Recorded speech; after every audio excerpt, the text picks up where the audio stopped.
CSIR NET exam में selection सिर्फ knowledge से नहीं होता, स्ट्रैटेजी भी उतनी ही इंपॉर्टेंट है। So hi everyone, myself Akanksha Tondak and I welcome you all to PW CSIR NET and GATE YouTube channel.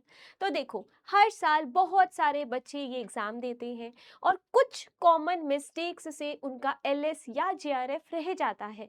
तो आज हम इस वीडियो में यही बात करेंगे कि आपको कौन सी ऐसी 5 कॉमन मिस्टेक्स अवॉइड करनी है और आप इनको अभी से अप्लाई करना शुरू कर देना। आपको अपना स्कोर इंप्रूव होता हुआ दिखेगा विदाउट अटेम्प्टिंग एक्स्ट्रा टॉपिक्स। कोई भी एक्स्ट्रा टॉपिक करने की जरूरत नहीं है, पर अपना स्कोर आपको इंप्रूव होता हुआ दिखेगा जरूर। तो स्टार्ट करते हैं आज की वीडियो। देखो, सबसे पहला है हमारा mistake 1, starting the paper without a strategy. बिल्कुल आंख बंद करके जहां से पेपर खुला वहीं से स्टार्ट कर दिया। सबसे बड़ी गलती, पार्ट ए से आप बिल्कुल भी अपना पेपर स्टार्ट नहीं करोगे। That is the common one, general aptitude सबसे लास्ट में वो अटेम्प्ट किया जाता है। आप अपनी स्ट्रैटेजी खुद बना सकते हो कि मुझे पार्ट बी करना है पहले या पार्ट सी। मैंने एक वीडियो में ऑलरेडी डिस्कस कर रखा है कि पार्ट ए बी सी कैसे स्ट्रैटेजी रहनी चाहिए, कितना टाइम डिवोशन होना चाहिए आपका, तो वो आप देख सकते हो। बट सबसे पहले आप अपनी स्ट्रैटेजी यहीं से बनाओ कि मैं क्या अटेम्प्ट करूंगा। मैं बोलती हूँ सी पहले करो, फिर बी करो, फिर ए करो।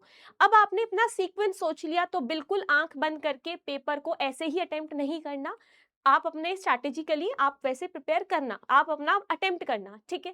अब मैं बोलती हूँ कि अपना टाइम भी उसी टाइम सोच लो कि मैं यहाँ पे पार्ट सी को 1 घंटा दूंगा, फिर मैं पार्ट बी को 45 मिनट्स दूंगा, ऐसे ऐसे करके, ठीक है। और उसी मैनर में आपको अपना पेपर अटेम्प्ट करना है एग्जाम हॉल में। बिल्कुल भी टाइम नहीं वेस्ट करना कि मैं अब कौन सा पार्ट करूँ, पहले कितना टाइम दूँ, ये सब आपको पहले ही सोच के रखना है और वैसे ही अपने मॉक टेस्ट लगाने हैं।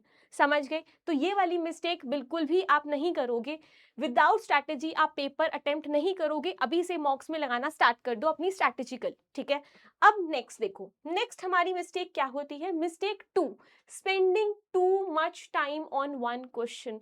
एग्जाम हॉल में अपनी ईगो को थोड़ा सा साइड रखना, ठीक है। अब जरूरी नहीं है कि आपने कोई चैप्टर किया है, लेट्स से इलेक्ट्रोकेमिस्ट्री आपने चैप्टर बहुत अच्छे से किया था और उसका क्वेश्चन ऐसा आया कि आपसे हो ही नहीं रहा, आंसर निकल नहीं रहा, और आप अपनी ईगो पे ले आए कि नहीं अब तो मैं इसको सॉल्व करके रहूंगी, तो चाहे 5 मिनट लगे या 15 मिनट लगे मैं करके रहूंगी। नहीं, आपको ये काम बिल्कुल भी नहीं करना है। अगर किसी भी क्वेश्चन में आपने एक बार अटेम्प्ट किया नहीं हुआ, आपने 2 बार किया नहीं हुआ, अब उस क्वेश्चन को साइड हटाने का टाइम है। क्योंकि अगर आपने उसी क्वेश्चन पे 10 मिनट या अगर मैं बोलूँ 5 मिनट भी ज्यादा ही है, तो अगर इतना अगर आपने दे दिया एक क्वेश्चन को, तो आप अपने समझ सकते हो कि इजी क्वेश्चन का टाइम वो खा जाता है। तो इजी क्वेश्चन का टाइम बचा ही नहीं, तो इजी क्वेश्चन रह जाएंगे जो बच्चे दूसरे कर लेंगे, तो आपका कंपटीशन बढ़ जाता है। तो इसीलिए आपको ये चीज ध्यान रखनी है कि आप सीएसआई या नेट एग्जाम में मैक्सिमम स्कोर करना चाहते हो, मैक्सिमम अटेम्प्ट नहीं। तो आप सिर्फ उतना अटेम्प्ट करो जितना आपको पूरा विश्वास है कि हाँ ये बिल्कुल सही है। तो सबसे मिस्टेक 2 अगर मैं बात कर रही थी, तो मिस्टेक 2 का यही है कि एक क्वेश्चन पे आप ज्यादा टाइम नहीं लगाओगे, ठीक है। अपनी ईगो पे नहीं लेना। अगर कोई क्वेश्चन नहीं हो रहा उसको साइड रखो, जब हम रिव्यू पे जाएंगे, जब हमारा पेपर पूरा कंप्लीट हो जाएगा, हम फिर देख लेंगे उस क्वेश्चन को, पर उस टाइम के लिए आप साइड रख सकते हो। Okay, got it. चलो नेक्स्ट मिस्टेक देखो, mistake 3, not reading the question carefully. अब देखो, ऑब्वियस सी बात है, आप एग्जाम दे रहे हो और आपके लिए वो एग्जाम बहुत इंपॉर्टेंट है। तो मैं भी एक बच्ची थी, तो मैं बच्चे के पर्सपेक्टिव से सोच सकती हूँ कि भाई प्रेशर होता है, वो एग्जाम हॉल का प्रेशर होता है, और उस एग्जाम हॉल प्रेशर में हम कभी कभी क्वेश्चन को गलत पढ़ लेते हैं या कोई वर्ड छूट जाता है। और वो वर्ड कौन से है? वो वर्ड है not, incorrect, except, correct, true statement, false. ये सब है आपके कीवर्ड्स। इन वर्ड्स का स्पेसिफिकली ध्यान रखना। अगर कोई क्वेश्चन में ये वर्ड है तो आराम से उसको एक बार अपना ऐसे पढ़ना कि ओके इनकरेक्ट बोला है, अपने माइंड में रिपीट करना, सो दैट आपका माइंड एक्टिव हो जाए कि इनकरेक्ट के लिए आया है क्वेश्चन, करेक्ट के लिए क्वेश्चन नहीं है। एक बार इस चीज का ध्यान रखना, इससे भी मिस्टेक होती है। आपने मॉक्स लगाए होंगे ना, आपको दिखी होगी, इससे भी मिस्टेक आती है और इससे आपका स्कोर नीचे चला जाता है। बेसिकली ये आपके मार्क्स खा जाता है। आपको क्वेश्चन आता था बट स्टिल वो क्वेश्चन गलत हो जाता है।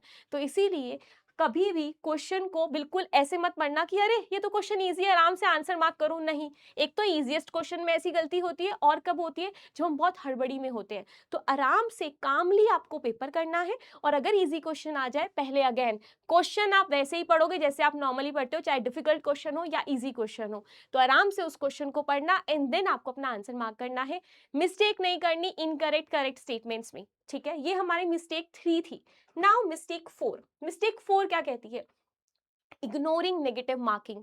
अगेन जैसे मैंने बोला, सीएसआईआर नेट का एग्जाम मैक्सिमम स्कोर वाला है, मैक्सिमम अटेम्प्ट वाला नहीं है।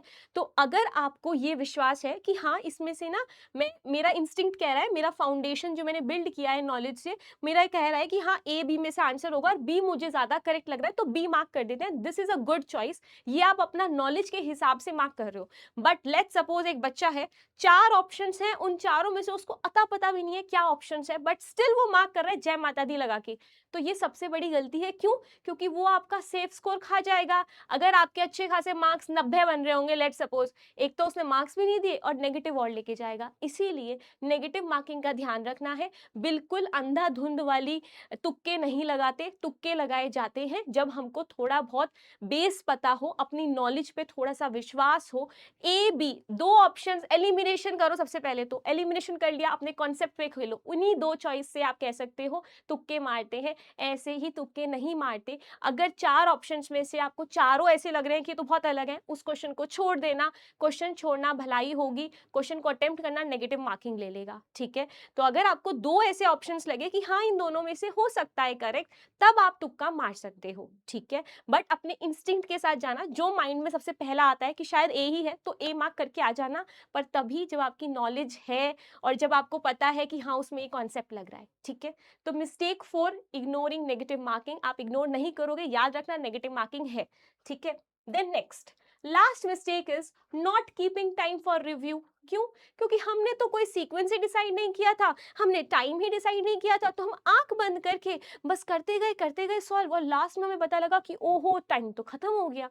नहीं, इसीलिए तो बोला जाता है कि मॉक्स दो, और मॉक में हमको इसी की प्रैक्टिस मिलती है कि आप सीक्वेंस डिसाइड कर लो पहले ही। आप टाइम ऐसे रखो कि आपके पास एटलीस्ट आधा घंटा हो अपने पूरे पेपर को देखने का। क्यों? क्योंकि देखो, सबसे पहली बात, आपने जो मार्क कर लिए हैं उनको रीचेक करना है, ठीक है। फिर उसके बाद आपने कुछ मार्क फॉर रिव्यू भी तो किए होंगे ना। अटेम्प्ट नहीं किए, आपको लग रहा था वो हो जाएंगे, पर वो ज्यादा टाइम खा रहे थे तो हमने साइड लगा दिए थे। तो अब उनको एक बार देखना भी तो है, क्या पता वो हो जाए, और वो हो जाते हैं क्योंकि हमारा माइंड एक्टिव मोड में आ जाता है, हम पूरा पेपर देख चुके होते हैं। तो हम अच्छे मूड में होते हैं, एक तरीके से हमारा एक्टिव माइंड हो चुका है, और अब हम उस क्वेश्चन को कर पाते हैं।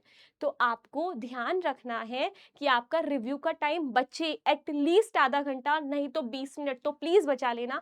क्योंकि आप अपने जो करेक्ट आंसर्स हैं उनको रीचेक करोगे, अपनी कैलकुलेशन रीचेक करोगे, और जो क्वेश्चन रह गए हैं जस्ट मार्क फॉर रिव्यू, आपने उनका अटेम्प्ट नहीं किया था, उनको कोशिश करोगे करने की, ठीक है। तो मिस्टेक 5, इस चीज का ध्यान रखना। अब देखो, मैंने आपको 1 2 3 4 5 सारी मिस्टेक्स बता दी। ये कॉमन है, क्या आपको ये पता नहीं थी? पता थी, बट इन चीजों का हम ध्यान नहीं रखते। तो ये आपको ध्यान रखवाने के लिए था कि इन सब चीजों का तो बिल्कुल ध्यान रखना जब आप एग्जाम हॉल में जा रहे हो, ठीक है। और लास्ट स्लाइड मेरी रहेगी, all the best to everyone. जो भी एग्जाम दे रहा है, आप अपने ऊपर विश्वास रखना। विश्वास ही इस एग्जाम को आपका क्लियर करवा देगा, क्योंकि आपने जितना अब तक पढ़ा है वो सब अब अप्लाई करने का टाइम है। अब डरने का टाइम नहीं है, डर को भगा दो। अब बस आपको ये रखना है कि जो मैंने पढ़ा है वो बहुत है, और मैं इजीली ये पेपर अटेम्प्ट कर दूंगा या कर दूंगी, ठीक है। आप सबकी बहुत अच्छी रैंक्स आएगी, ये मेरा विश्वास है, और ये आपका विश्वास होना चाहिए। तो all the best to everyone. मिलते हैं नेक्स्ट वीडियो में। Bye bye to everyone.